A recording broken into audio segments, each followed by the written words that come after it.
ಸ್ವಾಮಿಗಳು ಒಮ್ಮೆ ನರಸಿಂಹಾಚಾರ್ಯ ಜೋಶಿಯವರ ಸ್ವಪ್ನದಲ್ಲಿ ಮಂತ್ರಾಲಯ ರಾಯರ ಬೃಂದಾವನ ನಿರ್ಮಾಣ ಮಾಡಲೆಂದು ನಿನ್ನನ್ನು ಇಲ್ಲಿಗೆ ಕರೆಸಿಕೊಂಡಿದ್ದೇನೆ ಎಂದು ಅವರ ಕೈಯಲ್ಲಿ ಪೂರ್ಣ ಫಲವನ್ನು ಮತ್ತು ಅಕ್ಷತೆಯನ್ನು ಕೊಟ್ಟು ನೀನು ಈ ಸ್ಥಳದಲ್ಲಿ ಪಂಚಮುಖಿ ಆಂಜನೇಯ ಪ್ರತಿಷ್ಠಾಪನೆ ಮತ್ತು ರಾಯರ ಬೃಂದಾವನ ಪ್ರತಿಷ್ಠಾಪನೆ ಮಾಡು ಎಂದು ಹೇಳಿ ಅದೃಶ್ಯರಾದರು. ಆ ಕ್ಷೇತ್ರಕ್ಕೆ ಹೊನ್ನವ ಮಂತ್ರಾಲಯ ಮಂದಿರವೆಂದು ಸ್ಥಾಪಿಸಿ ಎಂದು ಹೇಳಿದರಂತೆ.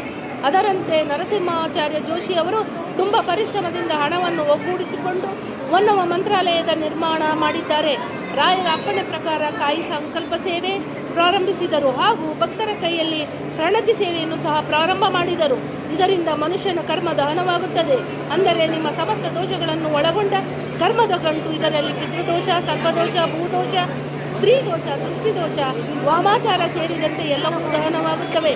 ಲಕ್ಷಾಂತರ ಭಕ್ತರು ತುಂಬ ದೂರದ ಊರುಗಳಿಂದ ಬಂದು ಶ್ರೀ ಹೊನ್ನವ ಮಂತ್ರಾಲಯದಲ್ಲಿ ನೆಲೆಸಿರುವ ರಾಯರ ದರ್ಶನ. ನನ್ನ ಹೆಸರು ಕಿಶೋರು, ನಾನು ವಿಜಯನಗರದಿಂದ ಬಂದಿದ್ದೀನಿ. ಸೊ ದೇವರು ಏನೋ ಗೊತ್ತಿಲ್ಲ, ರಾಘವೇಂದ್ರ ಸ್ವಾಮಿಗಳು ನಮ್ಮನ್ನ ಕರ್ಸ್ಕೊಂಡಿದ್ದಾರೆ ಇಲ್ಲಿಗೆ. 2ನೇ ಮಂತ್ರಾಲಯ ಅಂತಾರೆ.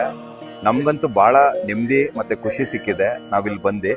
ಸೊ ಏನಂದ್ರೆ ನಮ್ದು ಸಮಸ್ಯೆ ಇರುತ್ತೆ, ಸೊ ಅದನ್ನ ಬಂದು ನಾವು ಗುರುಗಳ ಹತ್ರ ಹೇಳ್ಕೊಂತೀವಿ. ಗುರುಗಳು ಬಂದ್ಬಿಟ್ಟು ಕೇಳ್ತಾರೆ ಏನ್ ಸಮಸ್ಯೆ ನಿಮ್ಗೆ ಅಂತ. ನಾವು ಹೇಳ್ಕೊಂಡಾಗ ಅದ್ರ ತಕ್ಕಂಗೆ ಅವರು ಎಷ್ಟು ವಾರ ಮಾಡಬೇಕು, ಕಾಯಿ ಕಟ್ಬಿಟ್ಟು ಎಷ್ಟು ವಾರ ನೀವು ಸಂಕಲ್ಪ ಮಾಡ್ಕೊಬೇಕು, ಎಷ್ಟು ವಾರ ನೀವು ಬರಬೇಕು ಅಂತ ಹೇಳ್ತಾರೆ. ಸೊ ಅದೇ ರೀತಿ ನಾವು ಬಂದಿದ್ವಿ. ನಮ್ದೇನು ಕಷ್ಟ ಇತ್ತು ಅದನ್ನ 12 ವಾರದಲ್ಲೇ ನಮಗೆ ಪರಿಹಾರ ಆಗಿದೆ. ಗುರುಗಳು ರಾಘವೇಂದ್ರ ಸ್ವಾಮಿಗಳು ನಮಗೆ ಮಾಡಿಕೊಟ್ಟಿದ್ದಾರೆ, ಪರಿಪೂರ್ಣವಾಗಿ ಮಾಡಿಕೊಟ್ಟಿದ್ದಾರೆ. ಅದಕ್ಕೆ ಇವತ್ತು ಹೋಮಕ್ಕಂತ ಬಂದಿದ್ವಿ. ಸೊ 16 ವಾರಕ್ಕೆ ಅಂತ ಹೇಳ್ತಾರೆ, ನಮ್ಗೆ 12 ವಾರಕ್ಕೆ ಆಗಿದೆ. ಭಾಳ ಏನಂದರೆ ತುಂಬ ಒಳ್ಳೆಯದಾಗಿದೆ, ನಮಗೆ ತುಂಬ ಒಳ್ಳೆಯದಾಗಿದೆ.